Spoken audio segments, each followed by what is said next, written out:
நான் தூங்க போனதில்லை ஒன்னாலதான் கண்ணே ஒன்னாலதான். யார் பேச்சு கேட்டாலும் என் காதில் கேட்பதெல்லாம் உன் பேருதான் மெத்தான் உன் பேருதான். இத்தனை நினப்பு என் மேல இருந்தும் எட்டி போகலாமோ? கட்டுப்பாடு இருந்தும் கட்டிக்கு முன்னே ஒட்டிக்கொள்ளலாமோ? முத்தமிட்டா மோசம் என்ன உண்டாகும்? சத்தமிட்டா உன் நிலைமை என்னாகும்?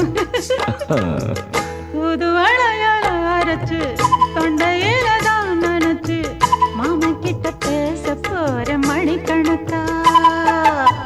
தூண்டாமணி விளக்க தூண்டி விட்டு எரிய வச்சு ஓ முகத்தை பார்க்க போற நாள் கணக்கா.